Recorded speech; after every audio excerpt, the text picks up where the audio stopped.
Yes. So he, his wife, and his 3.5-year-old son, they were on a vacation to Kashmir. They went on 18th of April. They almost finished the trip. On the 22nd, they were supposed to be in Pahalgam, and in Pahalgam, they were, you know, they were, they were taking pictures in Kashmiri dresses, with his son. He was clicking pictures, and that's when he and his wife heard gunshots, and somebody said, "Oh, it's some crackers being busted." But when it repeatedly happened, they realized that these are not crackers, and people are actually, shooting. So immediately they ran. They tried to hide behind a tent, and he, his wife, and his son, they hid behind a tent, and that's when one of the terrorists came and attacked them, and he put the gun right on his forehead. When my brother was pleading him, saying, "छोटा बच्चा है भैया, छोड़ दो मुझे छोड़ दो." He continued to plead. As he pleaded, the terrorist shot thrice on his forehead. He went crashing with the blood and flesh splashing on his son and his wife's face and body.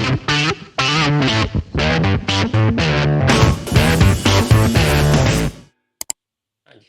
नमस्ते sir, thank you for joining. काफ़ी देर से हम लोग try कर रहे थे, but finally अभी हम लोग कर लिए हैं ज्वाइन, काफ़ी मेहनत के बाद। तो सर शुरू करते हैं कि पिछले 1 डेढ़ साल से 2 साल से हम देख रहे हैं कि टेररिस्ट अटैक आफ्टर 370 एब्रोगेशन, जो भी पहले टेररिस्ट अटैक्स होते थे कश्मीर में, काफ़ी टोन डाउन हो गए थे, काफ़ी ज़्यादा नॉर्मलाइजिंग सिचुएशंस हो रही थी। अभी हम लोग काफ़ी वाउच भी कर रहे थे, गवर्नमेंट भी काफ़ी वाउच कर रही थी कि पहले से काफ़ी नॉर्मलाइज हो गई है सिचुएशन। अभी काफ़ी सारे टूरिस्ट हमने जो पिछले 4-5 साल में देखे हैं। इनफैक्ट मैं पिछले साल कश्मीर में खुद था, तो जो टूरिज़्म बूस्ट किया है पिछले 3-4 साल से, उसके बावजूद हर टाइम पे हमको थोड़े थोड़े अटैक्स देखने को मिल रहे थे। जैसे पिछले साल भारत में रियासी में एक अटैक हुआ था, जो कि सिविलियंस पे ही हुआ था। शिवकोड़ी जा रहे थे, वहां से वापस आ रहे थे, तो उन पे हुआ था। उसके बाद अब ये टेररिस्ट अटैक हुआ है, और अभी इतना बड़ा टेररिस्ट अटैक है ये, जो कि फिर से सिविलियंस पे ही हुआ है। पहले ऐसा नहीं होता था। तो सर आप कहाँ देखते हैं कि ये किस सिचुएशन में हम जा रहे हैं, और ये टेररिस्ट अटैक्स अचानक से सिविलियंस पे क्यों इतने बढ़ गए हैं?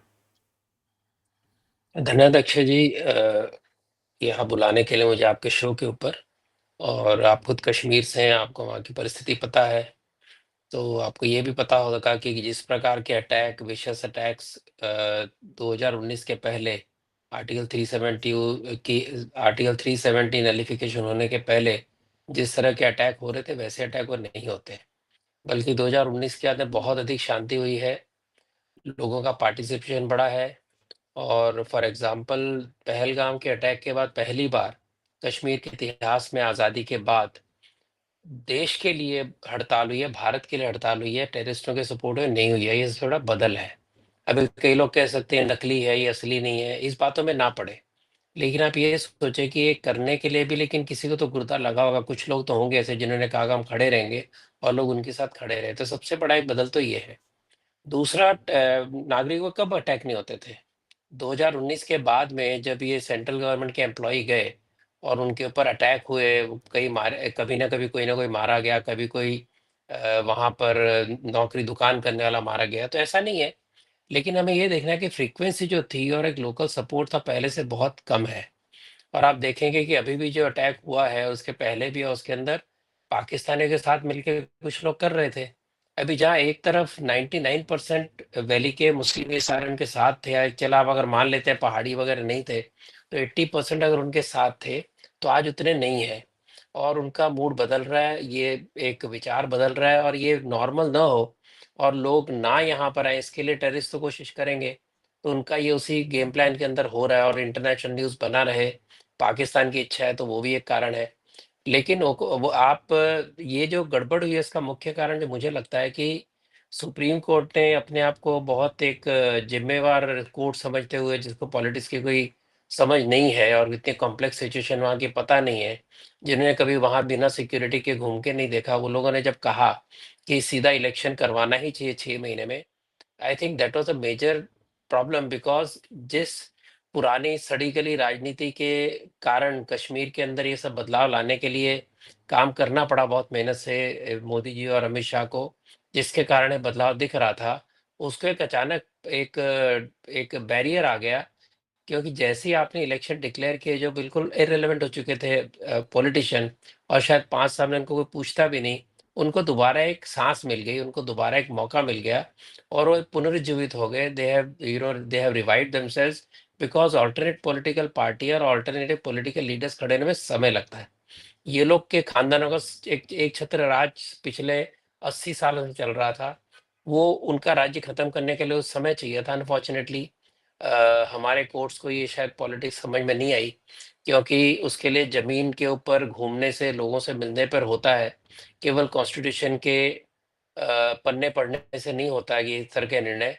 तो हालाँकि उन्होंने 370 को पूरा सपोर्ट किया लेकिन ये जो कंडीशन लगाई इसके कारण एक जो बहुत तेज़ी से स्थिति बदल रही थी, उसको एक जो एक बिल्कुल बेहोश पड़ी ऐसी पार्टियाँ जिनकी सारी दम निकल गया था, जिनकी पार्टी के ऑफ़िस बंद रहते थे, जहाँ पर सिक्योरिटी देनी पड़ती थी उनको बचाने के लिए, उनको एक नया जीवन मिला और उसके कारण एक अब देख रहे हैं कि वहाँ पर जो शांत हो गए थे अलगाववादी लोग, उनको लगा कि हम कुछ कर सकते हैं।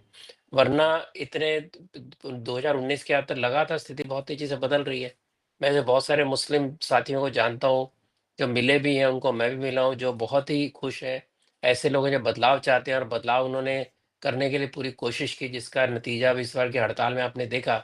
तो एक वो थोड़ा सेटबैक लगा है, लेकिन मुझे लगता है कि इस सेटबैक के अलावा जो एक नई बात लोगों को पहली बार ध्यान में आई कि कश्मीरी हिंदू जो था, जिसके बारे में शायद भारत के लोगों ने ज़्यादा सोचा नहीं था, उनको ध्यान में आया कि जैसे हर प्रांत के हिंदू को इस पहलगाम के अटैक में मारा, तो अचानक सारे भारत के हिंदुओं को ध्यान में आया कि उनको उनके मज़हब के कारण मारा जा रहा है। उनको इसलिए अटैक किया जा रहा है क्योंकि वो एक पर्टिकुलर रिलिजन से नहीं आ रहे हैं। उसमें क्रिश्चियन हो चाहे कोई जिसको कहते हैं मुशरिक मुस्लिम हो, कुछ फ़र्क नहीं पड़ता। ये बात ध्यान में आने के कारण एक बड़ा गुस्सा, बहुत एक अंतर्मन के अंदर झंझोड़ना और उसको सोचना, ये सारे हिंदुस्तान में हुआ है। तो जो चाहते थे टेररिस्ट उससे उल्टा असर हुआ है और समाज डरा नहीं, समाज को लगा कि अब इसका उत्तर देना पड़ेगा। ये कि उसके अंदर जो टेररिस्ट नहीं चाहते थे वैसा हुआ।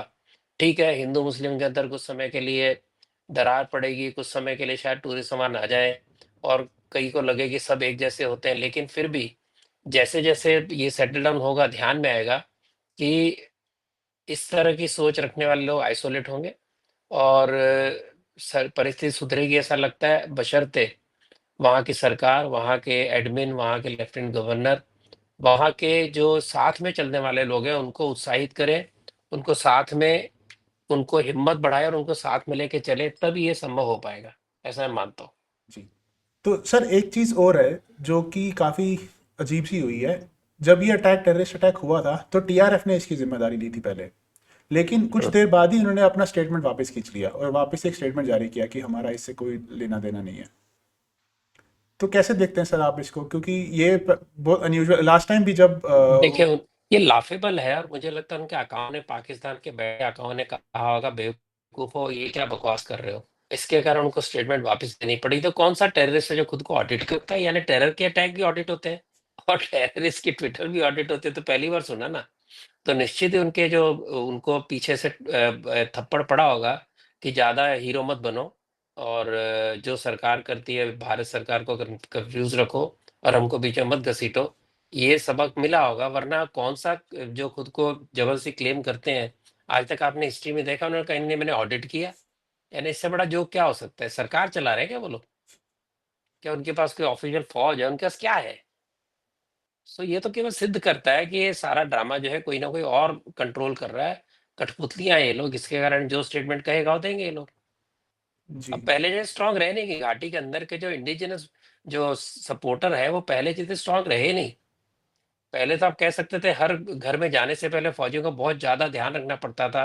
जब वो छानबीन करते थे आपको ही पता ही है। वो आज उतना नहीं रहा इसके कारण इनको इस तरह की बातें करनी पड़ती हैं। लेकिन सर एक चीज़ और है जो कि काफ़ी इंटरेस्टिंग है। जिस जगह पे जहाँ पे ये अटैक हुआ है, वो एक सबसे पहले तो वहाँ पे अलाउड नहीं था इतना जल्दी ओपन करना। अभी वो बिना परमिशन लिए हुए, और हमारी सरकार को भी पता नहीं था, हमारी सिक्योरिटी देखिए, मैं फोर्सेस। बात नहीं मानता हूँ, एक मिनट, मैं बात मानता ही नहीं हूँ। मैं मानता हूँ ये केवल कवर अप करने के लिए लोकल एडमिन ने कहा और परिस्थिति देखते हुए बाकी लोगों ने उसको स्वीकार कर लिया। वरना मुझे बताइए, पहल आप कश्मीर के रहने, पहलगांव कितना बड़ा है? छोटा सा कस्बा है, पहलगाम तो छोटा ही है। गांव है, दो चार गलियां हैं, उसमें हजारों टूरिस्ट आते हैं और एक पर्टिकुलर चरागाह के अंदर वो जाते हैं, तो जिसमें सैकड़ों रोज जा रहे हैं। तो क्या लोकल पुलिस जो खड़ी है डंडे लेके या 303 लेके या मशीन गन लेके, और जो एडमिन है लोकल वहाँ का, जो डीएम होगा जो भी होगा, उनको दिखा नहीं? ये कोई ऑफिशियल नोटिफिकेशन निकलता है कि फलाने दिन के बाद में चरगाह खुलेगा? मैं नहीं मानता हूँ। ये बहुत बड़ा या तो लापरवाही है, या उनका साजिश है ऐसे लोगों को जो मिले हुए हैं जिन्होंने होने दिया। वरना जब आदमी उस तरफ तारा था, वो पुलिस उनको ने मिलिट्री को बताना चाहिए था और पुलिस को भी ध्यान देना चाहिए था। आप कह रहे हो कोई था ही नहीं, और वो कहते हैं कि हमको पता ही नहीं चला। क्या बम्बई दिल्ली है क्या ये? जम्मू है क्या कि जहां पर किस गली में क्या रखो पता नहीं चल रहा? मैं इस बात को मानता ही नहीं हूँ। और मैं मानता हूँ कि सरकार इसलिए चुप रही कि उनको उनको मामला बहुत ज्यादा गंभीर लगा, और एक जो छोटी सी बात है इसको तूल देने का फायदा नहीं था। लेकिन लोकल एडमिन डेफिनेटली या तो लापरवाह है या मिला हुआ है। जो भी लोकल उस समय का एडमिन होगा, वो कलेक्टर होगा, वो पुलिस अफसर होगा, सबकी तहकीकात होनी चाहिए। जी। और सर एक चीज़ और है जो कि हम लोग काफ़ी देर से मानते भी हैं इसको, कि लोकल सपोर्ट के बिना ये तो पॉसिबल नहीं है। कि कम से कम लोकल सपोर्ट तो यहाँ पे रहा होगा। जैसे कि हमने देखा बाद में जो 4 लोग जिनका पिक्चर्स भी जिनके रिलीज किए थे, उसमें से 2 तो लोकल सपोर्ट ही थे। तो हम लोग चाहे जितना बोलें कि सिचुएशन नॉर्मलाइज हो गई है, वहाँ इंडिया का सपोर्ट अभी काफ़ी इंक्रीज हुआ है, बट ये फिर वही बात आती है कि लोकल का सपोर्ट तो अभी भी वहाँ है। तभी तो ऐसी चीज़ें कवर, तभी ऐसी चीज़ें एग्जीक्यूट हो पाती है, बिना उसके तो एग्जीक्यूट नहीं हो पाएंगी। देखिए, जो 2.5 फ्रंट की लड़ाई जनरल रावत कहते थे, जो कई विशेषज्ञ कहते हैं, जो आधा फ्रंट था वो आधे से ज्यादा है। और ये केवल क्या कश्मीर में हुआ है? जहां पर भी टेररिस्ट अटैक होते हैं वहाँ लोकल स्लीपर सेल होता ही है। भारत में केवल 26/11 नहीं, उसके पहले लोकल ट्रेन में बहुत बड़े सीरियल ब्लास्ट हुए थे। भारत मुंबई के अंदर सीरियल ब्लास्ट हुए थे, हर शहर में ब्लास्ट होते थे। क्या आप सोचते हैं कितने बड़े बड़े ब्लास्ट बिना लोकल सपोर्ट के होते हैं? तो देशद्रोही हर जगह बैठे हैं। उसमें केवल इसको कहना कि नहीं कि कश्मीर के अंदर लोकल नहीं थे, ये जयचंद, ये इस तरह के जो भी लोग कहें, मीर जाफर कहें, ये हर समय में हर जगह पर होते हैं और थे। और जो 2014 के सारे भारत ये कम हुए, लगभग जीरो हो गए टेररिस्ट अटैक, उसका कारण था कि स्लीपर सेल को इतनी मार पड़ी है और इतने समय पर उनको पकड़ा गया है कि उनकी कार्रवाई क्लियर हो नहीं सके। कितनी आपने खबरें सुनी है पंजाब के अंदर, कश्मीर के अंदर। जैसे तरूर जी ने कहा कि जिसमें हम सफल होते हैं टेरर रोकने में, अटैक, वो तो हमें पता भी नहीं चलता। न्यूज आते हैं यहाँ पर स्लीपर सेल के 13 लोग पकड़े गए, वहां 10 लोग पकड़े गए, हम बोलते चलो जी हो गया। ये सोचे कि अगर वो ना पड़े जाते तो फिर कितने बड़े कांड हो सके। इसीलिए जहां पर सारे भारत में इंटेलिजेंस की नेटवर्क पहले से बहुत ज्यादा स्ट्रांग है, बहुत ज्यादा एफिशिएंट है, शायद ऐसी और कश्मीर में हो सकती है, बशर्ते लोकल लोगों को और भी साथ में लिया जाए और इसके बारे में ध्यान रखा जाए। पर केवल सिंगल आउट करना पहलगाम को इंटरनल सपोर्ट, मैं नहीं मानता हूँ। टेरर अटैक के अंदर इंटरनल सपोर्ट होता है, वरना आप सोचिए कि वो एक बोट पे आते हैं 26/11 के समय, और आते हैं वो पूरे फिशरमैन के गांव से निकलते हैं, पैदल गन लेके चल रहे हैं और सब जगह पहुंचते हैं। 26/11 और बाद में जो जुलाई की बॉम्ब ब्लास्ट ट्रेन में हुए थे, वहां पर हर ट्रेन के अंदर जब बम रखे गए, पाकिस्तान से आए थे? नहीं, जिनको पकड़ा गया, जिनको सजा, जो भारत के लोग थे। मैं धर्म की बात नहीं कर रहा हूँ, मैं भारत के लोग, इस पे जोर दे रहा हूँ। अभी तो आप देखिए हजारों लोग पकड़े जा रहे हैं जो पाकिस्तान के नागरिक हैं, ऐश कर रहे हैं पिछले कई सालों से। कभी उनके ऊपर नजर नहीं की किसी की। अब जब इमिग्रेशन नया बिल आया, उसके अंतर के पकड़ के उनको बाहर किया जा रहा है। एनआरसी का, सीए का विरोध हुआ। ये तो सारे देश के ओवरग्राउंड लोग हैं ना, अंडरग्राउंड लोग तो नहीं है। ओवरग्राउंड जो उनका साथ दे सकते हैं कि भारत तोड़ो कहने वालों को बोले कि भाई ये भी इनको, तो सोचिए अंडरग्राउंड में कहाँ कहाँ पर ये नेटवर्क होगा। शुक्र है कि 2014 के बाद ऐसी गवर्नमेंट है कि उनको बार बार रोक पाती है। वो कश्मीर में नहीं हो पाया, जैसे मैंने कहा, इसके अंदर लोकल लापरवाही, लोकल कहीं ना कुछ गड़बड़ हुई है। तो सर एक बहुत इंटरेस्टिंग चीज़ बोली है आपने, 2.5 फ्रंट वॉर। और ये जो 0.5 फ्रंट वॉर जो अभी हम देख रहे हैं, काफ़ी सारे वामपंथी भी, कुछ लोग तो ये डिसमिस कर रहे हैं आउटराइट कि ये रिलीजियस किलिंग नहीं थी, रिलीजन के बेसिस पे किलिंग नहीं थी। कुछ सपोर्ट में आए हैं इसके कि हमको एक रहना चाहिए, या मतलब एक ऐसा डर है सब में कि कोई भी पॉइंट आउट नहीं कर रहा है कि क्या रीज़न था, किस बेसिस पे किलिंग्स हुई है। और अभी हमने देखा भी, जैसे हमारा जो जो हमारी सिक्योरिटी है ओवर द लास्ट वीक, सबने बोला है सोशल मीडिया पे भी रिस्ट्रेन करने को, कोई कमेंट नहीं करने को, कोई भी ऐसी टेक्निक सिक्योरिटी इंफॉर्मेशन लीक नहीं करने को। तो सर कैसे देखते हैं, क्योंकि ये तो हर बार होता रहता है। आप देखिए जो बंगाल में भी अभी वायलेंस हुई है, उसमें भी यही लोग शील्ड करने आते हैं जिनको वामपंथी बोलते हैं हम लोग। आप देखिए कश्मीर में भी जो अभी हुआ है, वो भी उस टाइम पे भी ऐसे ही लोग सामने आ रहे हैं। तो सर कैसे लड़ेंगे हम इनसे एक एक साथ एक टाइम पे? देखिए, एक दुनिया में और खासकर भारत में एक विचित्र अलायंस हुआ है इस्लामिस्ट का और कम्युनिस्टों का, जो कि विचित्र इसलिए है कि एक ऐसा हाइब्रिड एनिमल है जो कभी भी जिंदा नहीं रहता इकट्ठा। यानी आप जहाँ पर हरा झंडा है वहाँ लाल झंडा नहीं चलता है, वो मारे जाते हैं। जहाँ लाल झंडा है वहाँ हरा झंडा नहीं बचता, या तो कैद हो जाते हैं, उनको मारा जाता है। चाइना देख लो, जो मर्जी देश देख लो, वो कैसे इकट्ठे आ रहे हैं। उन्होंने कॉमन दुश्मन ढूंढे हैं, चाहे वो क्रिश्चियन हो चाहे हिंदू हो, और वो हिसाब से काम कर रहे हैं। क्योंकि कम्युनिस्टों का चाहिए एनार्की, एनार्की होगी तो उनका काम बढ़ेगा। जैसे जैसी एनार्की वोक लोगों ने बढ़ाई है इसके अंदर, तो सबसे पहले फायदा किसका हुआ? डेमोक्रेट पार्टी थी, वो अल्ट्रा लेफ्ट में कन्वर्ट हो गई। इसी तरह उनका सारे देशों में यही काम चलता है, हमारे यहाँ भी यही चलता है। और बहुत लोग नहीं नकार रहे, कुछ लोग नकार रहे हैं। अब ये तो ऐसी बात हो गई ना कि आप मुझे कह रहे हैं कि भैया तुम मेरे धर्म के नहीं हो, मेरे मजहब के, इसलिए मैं तुम्हें मार रहा हूँ। पर मैं कहता हूँ नहीं नहीं यार, तुम मूर्ख हो, ऐसा नहीं है, तुम बड़े सज्जन आदमी हो, तुम मुझे नहीं मार रहे मेरे मजहब के कारण। ये कैसे मान लेंगे आप? सामने आपके वो आपको पूछ रहा है आपका मजहब, सामने आपके अब वो पेंट उतार रहा है जिनको मारा उनको, फिर भी उनको शर्म नहीं आती है कहते हुए। मैं नहीं कहता हूँ कि हिंदू मुस्लिम डिवाइड बढ़े, लेकिन वो समझदारी से डिवाइड रुकेगा। इस तरह के झूठ बोलते डिवाइड बढ़ेगा। जब मुसलमानों ने कंडेम किया है खुद, तो इनको कंडेम करने में क्या होता है? इनके अपने एजेंडा है।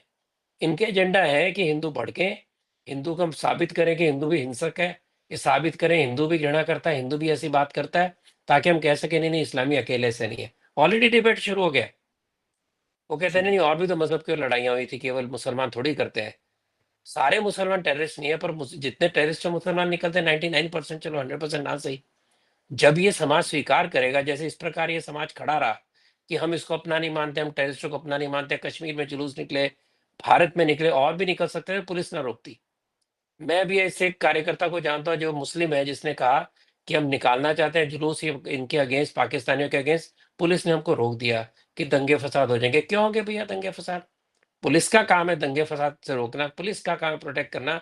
अगर मुस्लिम समाज विरोध करना चाहता है ऐसे खुद को तथाकथित मुस्लिम इस्लामिस्ट कहने वालों को, तो करने देना चाहिए। जब ये आवाज बड़ी होगी तो नेगेटिव आवाज छोटी होगी। ये आवाज दबा के आवाज नहीं सुधरेगी, आवाज के सामने उससे बड़ी आवाज से बोलने वाले लोग चाहिए, तब वो आवाज रुकेगी। और ऐसे लोगों के साथ हमको खड़ा होना चाहिए। जी। और सर एक जो इससे एक चीज़ हुई है उस पे, जो पिछले 3 साल 5 साल से, जब से 370 हटा है, तब से जो टेररिज्म कम हुआ था और जैसा टूरिज्म में बूस्ट आया था, अभी आप कैसे देखते हैं? मतलब क्योंकि काफ़ी सारी अभी जो जितने टूरिस्ट थे सब आ गए हैं मोस्टली। 90% आप देखेंगे जो लोकल्स भी हैं वो भी बोल रहे हैं कि टूरिज्म हमारा एकदम कम हो गया है, हमारी होटल्स की बुकिंग्स कैंसिल हो गई हैं। तो अभी आप आने वाले 1 डेढ़ साल में कैसे देखते हैं, क्योंकि ये टूरिज्म एक बहुत ही इम्पोर्टेंट है वहाँ पे इकोनॉमी के लिए, वहाँ देख, रोजगार जनरेट करने के लिए। इतने बड़े हादसे के बाद मैं कोई इसके ऊपर टिप्पणी करना नहीं चाहूंगा। Things have to settle down, nerves have to be calmed. और जब नर्व्स काम्ड होंगी, थोड़ी शांति होगी, तो उसका सही नतीजा आपके सामने आएगा। लेकिन आज हम कहीं टूर करना ही चाहिए कि कश्मीर हमारा है, हमें टूर नहीं करना चाहिए, कश्मीरों को भूखा मारना, ये बोल के नहीं चलेगा। When such things happen, when they are themselves are regretting, let us let things die down on, let Kashmiris understand that unless they stand with the tourists, unless they stand against terrorists, आपको आपको नहीं मिलेंगे मेहमान। केवल मीठी मीठी बातें करके नहीं मिलते, आपको जमीन में उनके साथ खड़ा रहना पड़ेगा, उनको प्रोटेक्ट करना पड़ेगा। और आपको चैलेंज करना पड़ेगा टेररिस्टों को कि जो आ रहे हो हमारे मेहमान हैं, आप उनके साथ नहीं किसी प्रकार का दुर्व्यवहार करोगे, वरना हम गन लेके उतरेंगे। जब ये होगा, उसके बाद में वातावरण बदलेगा। अभी साल 1.5 साल टूरिस्ट कम आते हैं, ज़्यादा आते हैं, वहाँ का सामाजिक वातावरण बदलना चाहिए। आज तक अगर कश्मीरी हिंदू वहाँ नहीं जा पाया, सेटल नहीं हो पाया है, तो हम कैसे एक्सपेक्ट करते हैं? उनको लगता है कि लोग टूरिस्ट की तरह आएँ, रहने ना आएँ और पैसे भी दें लेकिन रहना, ये तो नहीं होगा ना। तो जहाँ पर कश्मीरी हिंदुओं को बसाने में 6 साल निकल गए, अब तक ज़्यादा कोई बस नहीं पाए, कोई पॉलिसी बन नहीं पाई, वहाँ आप कहेंगे कि ये हमला हुआ तो उसके बाद जाएँगे, नहीं जाएँगे हिंदू वहाँ पर, टूरिस्ट जाएँगे कि नहीं जाएँगे, इसके बारे में क्या आप कह सकते हो? मैं कुछ नहीं कहना चाहूँगा। मैं उस समय भी नहीं कहना चाहता था जब कहा था कि ये 370 गई है, तब नॉर्मलाइज़ कब होगा? मैंने कहा था दिनों में नहीं, महीनों में, सालों में नॉर्मल होगा। ये 70 साल का ज़हर है। जो उनको पोसा गया और स्पेशली 1990 के बाद जब आप सबको वहां से निकाला गया अत्याचार करके, उसके बाद के पूरी जनरेशन ने 30 साल तक ना तो कोई कश्मीरी हिंदू देखा, ना उसने कोई इंडियन देखा, ना उसने कोई नॉर्मल लाइफ देखी। उसने देखा केवल मिलिट्री और पुलिस, उसने देखे कर्फ्यू, उसने देखे पत्थरबाजी। ये सब देखने और उसका दिमाग को दोबारा जगह पे लाने में समय तो देना पड़ेगा। वो समय लिया, असर हुआ। अनफॉर्चुनेटली जो मित पाए लोग थे उनको दोबारा जीवित होने का मौका मिला। लेकिन मुझे लगता है कि ये फोर्स ना करके जो जिस प्रकार से अपने पेस से बदलेगा वो अच्छा रहेगा। लेकिन सबसे पहले जिस प्रकार से अब खड़ा रहा जो वादी का वैली का मुसलमान, उसको और जोर से खड़ा होना पड़ेगा, उसको जिम्मेदारी लेनी पड़ेगी। तब ये भाईचारा चलेगा, तब ये आना जाना चलेगा कश्मीर के अंदर लोगों का, और तब रोजी रोजी रोटी बढ़ेगी। कब तक दिल्ली के एड के ऊपर चलेंगे? अंत में तो वो घर में सब्सिडी तो उम्र भर आनी नहीं है, सब्सिडी के बगैर घर चलना नहीं है। आत्मसम्मान होता है, अपने काम करने की इच्छा होती है, उनको भी बिजनेस करने की इच्छा होती है। अगर ये सब है तो जिम्मेदारी लेनी पड़ेगी प्रशासन को, वहां के नागरिक को करना पड़ेगा। तो rather than now taking very strident posture, now going very extreme, we need to be little more circumstance on what we comment. इसलिए मैंने कहा कि आतंकवाद का धर्म था, धर्म के नाम पे मारे गए, इसको नकार नहीं सकते। इसके साथ ही वहां के लोग खड़े रहे, चाहे वो अपने स्वार्थ के लिए खड़े गए, हम नकार नहीं सकते। उसमें बहुत जेन्युइन लोग होंगे। और जैसे मैंने कहा, जब कोई ऐसे मुसलमान खड़े होते हैं भारत में या कश्मीर में, उनको अपना बात रखने देने के लिए पुलिस को साथ देना चाहिए कि पुलिस वो कहेगी मत ही करो तुम। तो ये सारा दोबारा सोचना पड़ेगा, तब ये वातावरण बदलेगा। सच्चाई से वातावरण बोलता है, झूठ की लीपापोती से वातावरण नहीं बदलता। जी। और जब से ये हुआ है तब से हम देखेंगे कि भारत सरकार ने भी काफ़ी स्ट्रॉन्ग डिसीजंस लिए हैं। जैसे इंडस वाटर ट्रीटी ख़त्म कर दिया, बिल्कुल। अबेयंस में डाल दिया। टेम्परेरीली है, अभी परमानेंटली तो नहीं है क्योंकि टाइम लगेगा परमानेंट उसका सोल्यूशन भी निकालने में। बिल्कुल। But at least temporary. मुझे तो समझ नहीं आ रहा पिछले 70 साल से हमारी सरकारें कर क्या रही थी। इतना पानी आप पाकिस्तान को ऐसे ही दे रहे हो, कोई एक्शन नहीं लिया गया उस पर। कहीं जाके आप बोल सकते हो ब्लेसिंग इन डिस्गाइज की, कहीं जाके आप उनको समझ आया उसके ही बाद से, जब से ये देखिए काफ़ी सारे पाकिस्तानी नेशनल्स हमारी कंट्री में थे। कितने साल से, 30-30 साल से आपका वीज़ा ख़त्म हो गया, उसके बाद भी आप कंटिन्यू कर रहे हो। कितने सारों ने तो आप वोट भी दिए हैं। देखिए, आप इससे अंदाजा लगा सकते हो कि जैसे ये मामला बिगड़ा, जैसे ही मामले ने तूल लिया, नया बिल आया इलीगल और लीगल माइग्रेशन का, उसके साथ ही ये सारे पुलिस रातों रात कैसे हजारों लोगों को पकड़ पाई? मतलब उनको पता था ना, लोकल एडमिन को पता था, पुलिस को पता था, लेकिन चुप थे, क्योंकि प्रशासन चुप थे उस समय के पुराने, और क्योंकि उनका कुछ ना कुछ अपना निजी स्वार्थ रहा होगा।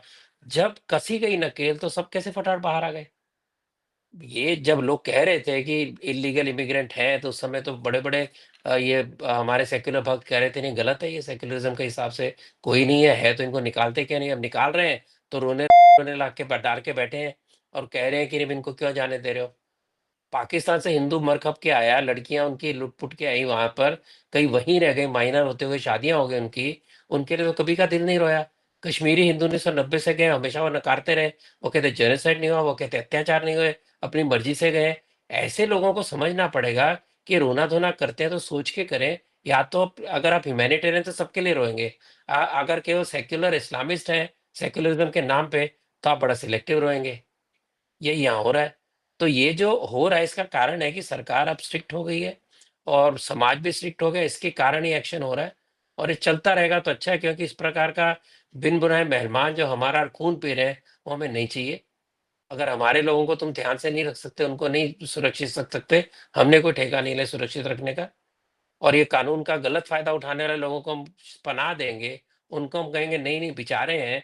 तो जो वहां पर के नागरिक थे वो बेचारे नहीं थे, बांग्लादेश के, बंगाल के और पाकिस्तान के? कश्मीर के, वो भी तो नागरिक थे, हजारों साल से नागरिक थे। ये तो उधार आए ना 1947 के बाद के मजे लेने के लिए, क्योंकि अब भीख मांगनी पड़ती है। यहाँ वो आए, यहाँ बसे, यहाँ के कानून का, यहाँ के ढीली व्यवस्था का फायदा उठाया, आज अगर पकड़े गए हैं तो जाने चाहिए। तो दिल क्यों पसीज रहा हमारा? हमारे लोगों का दिल नहीं पसीजता। हिंदू को मानवीय अधिकार नहीं होता, हिंदू की फीलिंग नहीं होती। हमारी बात नहीं कर रहा, मैं बात कर रहा हूँ जो पाकिस्तान में हिंदू मर रहा है, जो बांग्लादेश में मर रहा है, बंगाल में जो अत्याचार हो रहे हैं, उसके लिए तो कभी रोना नहीं निकलता हमारा। इसलिए उस हिंदू की बात कर रहा हूं, मैं हिंदू मुस्लिम की बात नहीं कर रहा हूं। मैं ये बात कर रहा हूं कि जब आप बात करते हो कि कोई मानवीयता की बात करते हो, मानवीयता की बात सबके लिए करो। दुश्मन देश होते हुए हमने इलाज के लिए पाकिस्तानियों को आने दिया, सस्ते में इलाज करके दिए, उसका सिला क्या मिला? जाए यूके, जाए जहां जाना जाए। क्या खाली भारत अकेला है जो तो उनका इलाज करता है? शादियां और देशों में नहीं होती उनकी? कर ले, अफ्रीका जाए ना, करे वहां बोको हराम के साथ शादियां, पता चले इस्लाम क्या होता है। और सर अब जो इसके बाद जो हमारी जो सरकार है उसने जो एक्शंस लिए हैं उसमें अभी एक चीज़ काफ़ी आ रही है कि काइनेटिक एक्शंस लेने चाहिए। अभी सबसे पहले तो काइनेटिक एक्शंस आप कैसे डिफाइन करते हो? और ये ऐसा तो है नहीं कि आप एक बार लोगे तो आपको फिर रिpercussions भी उसके झेलने पड़ते हैं, एनिमी भी फाइट बैक करता है, फिर वो कहाँ तक जाएगा? और क्या हम लोग उसके लिए रेडी हैं? क्या हमारी सोसाइटी उस काइनेटिक एक्शन के लिए रेडी है? क्योंकि काफ़ी सारे लॉसेस दोनों साइड से होंगे। और जब आप एक बार काइनेटिक एक्शन करते हो तो आपको जब रिबटल आता है फिर आपको सोचना पड़ता है कि आप वापस करोगे क्या, क्योंकि उसके भी कुछ फिर वापस आएगा आप पे। तो किस लेवल तक जाएगा, कहाँ कौन सी स्टेज तक जाएगा, आप कहाँ कितने लॉसेस लेने के लिए रेडी हो? हम एज ए सोसाइटी आपको लगता है अभी हम रेडी हैं? देखिए, भारत ने जितने युद्ध सहे 1947 के बाद किसी ने सही नहीं सहा, और एक 1962 छोड़ के कभी हारे भी नहीं। कभी हमारे नागरिकों ने हार भी नहीं मानी, कभी उन्होंने ये नहीं कहा सरकार के युद्ध कर रही है। अब ये प्रश्न क्यों खड़ा हो रहा है? Why are we asking this question? Who are we to ask the question? We have a leadership whom we have put faith. They are governing the nation. They have taken a decision. We have got mighty army which is respected all over the world for its professionalism because of its continuous victories against all odds. ऐसी सेना के बारे में, जब सेना वहां पर है, ऐसे एक्सपर्ट्स हैं, ऐसे प्रधानमंत्री हैं जिन्होंने कई देशों को उनकी जगह दिखाई, चाइना को भी फाइनली नरम होना पड़ा, पाकिस्तान को 2-3 बार थप्पड़ मार चुके हैं जो भी सर्जिकल स्ट्राइक वगैरह हुए हैं, और उसके बाद में हमारे लोगों ने विरोध किया ना कि ये चीज प्रूफ दिखाओ, फलाना दिखाओ। तो सरकार जो उचित है करेगी, हम उसकी चिंता क्या करते हैं? जनता पहले भी साथ में थी, हर तरह का दुख सहने के लिए तैयार थी। 1962 की लड़ाई में लोगों ने अपने गहने तक दे दिए, 1965 में दे दिए। हम ऐसे वीर देश की संतान है, क्या होगा, कैसे होगा, वापिस हमला होगा, पहले भी था ना। तो कृपया इस तरह की एक्सपर्ट ओपिनियन ना तो मुझसे मांगे, ना लें, ना दें। क्योंकि मैं मानता हूं कि सरकार इसके लिए सक्षम है, हमारी सेना इसके लिए सक्षम है। मौका देख के अपने चुने हुए समय पे, अपने चुने हुए स्थान के ऊपर, अपने चुने हुए हथियार से जो सरकार को करना होगा करेगी। हम केवल निडर होकर साथ में खड़े रहें। अगर पहले इतने साल हमारे युद्धों के अंदर हमारी सेनाएं, हमारे जनता डट के खड़ी बॉर्डर के ऊपर, तो उनका हम उत्साह बढ़ाएं, तब ये तब ये जोश बढ़ेगा। इस सरकार ने आखिरी गांव को पहला गांव कहा, पहले कभी किया? इतने सालों में पहली बार हुआ कि आखिरी गांव को पहला गांव कहा, उसको विकसित किया ताकि वहां के लोग सुखी रह सके। कभी हमने ध्यान नहीं दिया था। वहां का नागरिक जब एक खुश होगा, उसकी सुरक्षा होगी। मैं आज पढ़ रहा था किसी और विषय के लिए, 1965 की लड़ाई में जहां जहां संघ के स्वयंसेवक थे, आरएसएस के, उन्होंने कहा बॉर्डर का जो विलेज है, बॉर्डर का तहसील, बॉर्डर का शहर हम खाली नहीं करेंगे, हम यहीं जिएंगे, यहीं मरेंगे। ये भावना है हमारे देश की, उसके ऊपर शक मत करिए आप। वो लेफ्टिस्ट डरपोक, लेफ्टिस्ट और ये डरपोक जिहादी, इनके ऊपर मत जाइए आप। ये डरपोक सेक्युलर जो जिनका काम ही डराना है। महाभारत में शल्य नाम का एक करेक्टर था, आपको याद होगा। शल्य का काम इतना ही था कि कर्ण को बार बार डिमोरलाइज करो, बार बार उसको डराओ, बार बार उसको बोलो तुझे कुछ आता नहीं है। शल्य ने उसको कहा क्यों ऐसे कर रहे हो? अब इसने मांगा, सारथी दे दिया। सारथी अच्छा था, लेकिन सारथी को पता था इसका मनोबल तोड़ना है। हमें शल्य नहीं चाहिए, हमें कृष्ण चाहिए, हमें अर्जुन चाहिए। और एक चीज़ तो है सर, हमको भी क्योंकि उम्मीदें हमको सिर्फ इसी सरकार से हैं, इसी सरकार से रही हैं पिछले 3-4 बार जो भी इन्होंने एक्शंस लिए हैं पाकिस्तान पे, जैसे बालाकोट हो गया और उसके बाद सर्जिकल स्ट्राइक्स हो गए। तो हमको आपको इस सरकार से उम्मीदें काफ़ी सारी है, इसीलिए काफ़ी सारा देश हमारा जो है इस टाइम पे सरकार के साथ भी खड़ा है। वो आपको दिख जाएगा सपोर्ट, सोशल मीडिया पे भी सपोर्ट दिख जाएगा, वैसे भी आपको सपोर्ट दिख जाएगा। बट सर एक चीज़ इंपॉर्टेंट है इसमें, जो कि पिछले एक दो दिन से काफ़ी चल रही है, जो कि जिसमें मैं मानता हूँ कि एज अ रेस्पॉन्सिबल ऑपोजिशन, सबसे पहले तो हमारे पास ऑपोजिशन ही नहीं है, and as a responsible opposition जो भी हरकतें अभी कांग्रेस ने भी की है या एसपी ने के काफ़ी सारे एमएलएज या एमपीज ने भी की हैं, जैसे आप देखा होगा आपने कल सोशल मीडिया पे कटआउट डाल दिया था कांग्रेस के हैंडल्स ने ऑफिशियली प्रधानमंत्री जी का, जो कि सरतन से जुदा वाला ही फीलिंग इन्वोक करता है अगर आप उसको पहले में देखेंगे तो सर कितना इंपॉर्टेंट हो जाता है यहाँ पे ऑपोजिशन का सपोर्ट, ऑपोजिशन की यूनिटी आपकी गवर्नमेंट के साथ, और आप कैसे देखिए देखते हैं हमारी ऑपोजिशन को? देखिए ऑपोजिशन का सपोर्ट मिले ना मिले, जनता का सपोर्ट है। अगर ऑपोजिशन अपने आप को इररिलेवेंट करना चाहती है, जनता की नज़रों में गिराना चाहती है, तो उसकी इच्छा है। एक पर्टिकुलर वोट बैंक के लिए अगर वो सारे समाज को दुश्मन बनाना चाहती है तो बनाए, लोग उसका जवाब देंगे। देश के लिए कई बार जो बलिदान देना चाहिए उसकी तैयारी ऑपोजिशन की है नहीं। 1971 की लड़ाई के बाद में सारे के सारे ऑपोजिशन इंदिरा जी के साथ खड़ा रहा, और उसके कारण अगले ही उनसे तुरंत इलेक्शन आया जिसमें ऑपोजिशन को बहुत मार पड़ी, बहुत हार माननी पड़ी। लेकिन उसका तो ये तो नहीं था कि देश के लिए खड़े नहीं रहोगे आप। तो इसलिए देश के लिए खड़े होना है, इलेक्शन आते जाते रहेंगे, देश हमेशा रहना चाहिए।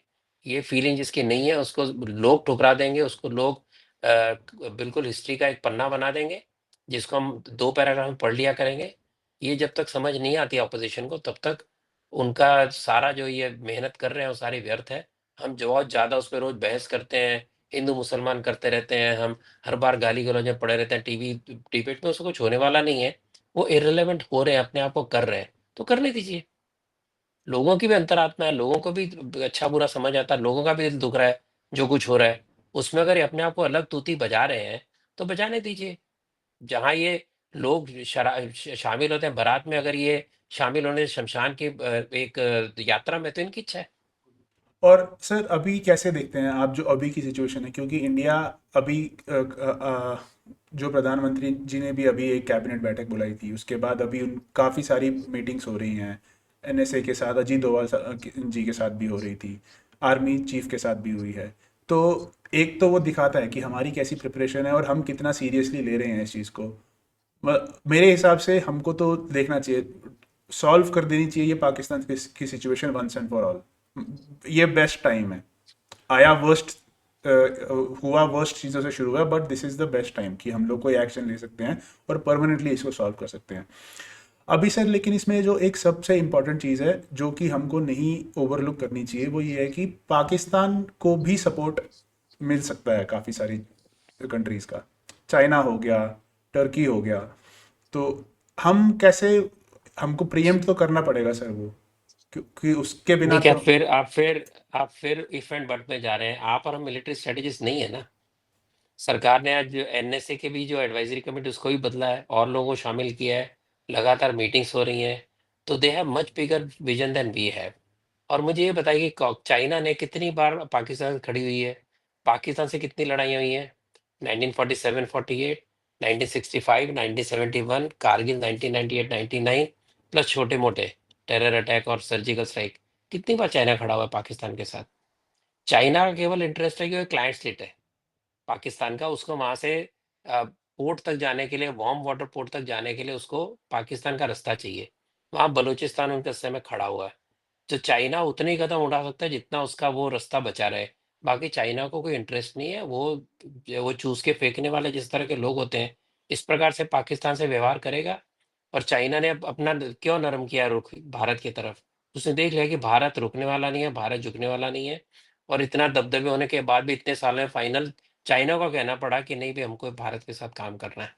अगर वो अपने स्वार्थ के हिसाब से भारत से काम करेगा कि एक जो बैंकरप्ट हुआ है, वो बैंकरप्ट हो चुका पाकिस्तान से करेगा, करेगा थोड़ी बहुत सहायता, कुछ जब जहाज दे देगा, कुछ और दे देगा। जहाज तो यूएसए ने भी दिए थे, क्या काम आया पाकिस्तान के? जो चलाते हैं उनका जिगरा चाहिए ना। पाकिस्तान में जिगरा है कहाँ वहाँ की फौज में? सारे अफसर तो रिश्वत खा खा के अपने इंडस्ट्री खोल खोल के बैठे हैं। लड़ाई किसने की है? तो इसलिए और जो टर्की है, बाकी सारा इस्लामी देश तो भारत के साथ है। टर्की को खलीफा बनना बनता रहे, वो पहले अपने देश को चला ले। कौन होगा तो बाकी सारे तो मिडिल ईस्ट के भारत के साथ खड़ी हैं। उनको भी अपना स्वार्थ देखना, उनको अपना काम धंधा देखना, उनको भी शांति चाहिए, उनको बढ़ती हुई लड़ाइयाँ नहीं चाहिए ना। जहाँ उनका जू के साथ झगड़े होने के कारण वहाँ के हालात बदले हैं, जिस तरह से उन्होंने वहाँ के इस्लामिस्ट ने ये लड़ाइयाँ डाल के सऊदी अरेबिया इसराइल की दोस्ती जो हिस्टोरिक थी वो रोकी है, उसी की चिंता उनको। इस्लाम की कोई, ये पाकिस्तान की कोई चिंता नहीं है। पाकिस्तान तो केवल अपने अपने नाम का अपने इस्लामी होने का फायदा उठा के, एटम का फायदा उठाकर वो इनको सबको पीछे लगाया हुआ है। लेकिन मुझे नहीं लगता जब when it comes to crunch they are going to bring their people and their guns on this side. I am sorry, it will not happen. Zelensky को मिले ना बहुत हथियार, सारी दुनिया ने, नाटो ने, यूएसए ने बथेरे ही था हथियार दिए, क्या कर लिया? यूएसएसआर को रोक पाया, जीत तो नहीं पाया ना। और वहां तो लड़ने का जज्बा है, वहां तो सामने से जमीन जा रही है। यहाँ तब चोरी छुपे खूनी होली खेल रहे हो। कौन देश उसके हाथ रहेगा जो धर्म का और मजहब के नाम पे मारता है? किस देश की हिम्मत है उसका साथ देने की? कि अभी हम कश्मीर को कैसे देखते हैं, ये सिचुएशन को कैसे देखते हैं आने वाले साल भर के लिए, 1-2 साल भर के वो लिए? भारत का अभिन्न अंग है, हमारे हमारे राष्ट्र का गौरव का मुकुट है। हमारी सभ्यता जो हिंदू सभ्यता है, इसका जो सारा जो स्रोत है वो कश्मीर है, तो हम उसको कैसे जाने देंगे? इसलिए वो कश्मीर के लोगों ने मान लिया है। वो ठीक है, उनके अंदर कुछ ना कुछ उथल पुथल रहेगी, जो मैंने कहा इतने सालों का जहर है। उन्होंने मान लिया है कि भाई ये तो नहीं छोड़ने वाले, इसके लिए अपने आप को एडजस्ट कर रहे हैं, उसका फायदा उठा रहे हैं कि चलो भाई हमको भी यहाँ पर हमारे हालत देखो और पाक के कश्मीर की हालत देखो, वो सब उनको दिख रहा है। तो जो उचित है वो सारी पॉलिसी करेगी सरकार, बाकी भारत की तरह जब बाकी प्रांत है वैसे ही जम्मू कश्मीर को देखेगी, और वहां पर जल्दी से जल्दी नॉर्मलसी हो, कश्मीरी हिंदू वापस जाए, वहां के लोग इस देश को अपना मानने के लिए और भी आगे बढ़े, उनके लिए जो जो करना हो करेंगे वातावरण बदलने के लिए। लेकिन टेररिस्टों को भी नहीं छोड़ेंगे, और इस्लामिस्ट को भी नहीं छोड़ेंगे, जिहादियों को नहीं छोड़ेंगे, वो चलता रहेगा। तो ये तो देखिए छोटे मोटे, बड़ी छोटी घटनाएं, कभी बड़ी कभी छोटी, ये इरिटेंट, मैं इसको छोटी नहीं कर रहा हूँ, मैं कह रहा हूँ बड़ी और छोटी जो भी घटनाएं बीच में जो करेंगे, क्योंकि पाकिस्तान का प्रॉब्लम है वो कश्मीरी मुस्लिम का प्रॉब्लम नहीं है। तो जी। पाकिस्तान का एग्जिस्टेंस एंटी हिंदू और एंटी भारत सेंटीमेंट पे चलता है। इसलिए जब वातावरण बदलता है उसको कुछ ना कुछ करना पड़ता है। इसीलिए इस बार भी उसने ये तमाशा किया है, इसने जो इतना भयंकर तमाशा किया है वो इसीलिए किया है क्योंकि कंगाल हो चुके हैं। आप सिंपल सा देखिए, आप बड़ी बड़ी स्ट्रेटेजी की बात करते हैं, सिंपल सी स्ट्रेटेजी है, सारे वॉर वॉर के अपने सारे एक्सरसाइज खड़ी कर दो सारे बॉर्डर के ऊपर, पाकिस्तान सारे ले आएगा अपनी फौजें, वो 7 दिन तो खिला पिला नहीं सकता उनको, 7 दिन हवाई जहाज नहीं उड़ा सकता, 3 दिन का पेट्रोल है उनके पास, खुद कह रहे हैं, कहाँ से लड़ लेंगे? आप बहुत हुआ खड़ा मत करिए। और अभी वो तो ये है कि बलूचिस्तान में भी, बलूचिस्तान की इंसर्जेंसी है। नहीं रोक पाए ना, अरे पूरी ट्रेन उड़ा के ले गए वो, बलोच को नहीं रोक पाए, यही मैं कह रहा हूँ ना। वहां पर पश्तून अलग, वो अफगानिस्तान के सिर पे बैठा पश्तूनिस्तान हमारा है, बचा क्या उनके पास? पीओजे के लोग परेशान है, वो उनका साथ नहीं दे रहे, पश्तून नहीं दे रहे, बलोच नहीं दे रहे, बलूच का 40% लैंड है पाकिस्तान के अंदर, सही है ना? और यहाँ पर आ जाइए तो सिंध वाले भी परेशानी है, ठीक है, उनके हाथ में हथियार नहीं है, वही परेशान है।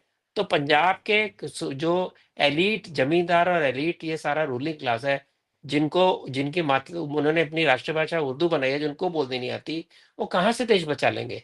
भारत को कुछ नहीं करना, पाकिस्तान टूटेगा आज नहीं तो कल, उसको तोड़ने के लिए भारत को कुछ नहीं करना, जो वहाँ के पंजाबी जो एलीट है, वहाँ के जो इस्लामिस्ट है, उनको सबक सिखाना है। जी, धन्यवाद सर। बड़ा मज़ा आया आपके साथ बात करके। आशा करता हूँ थैंक यू। आपको भी आया होगा सर, और होपफुली थैंक यू। हमारी आज भी थैंक बनी यू जी। रहेगी। Thank you. Thank you.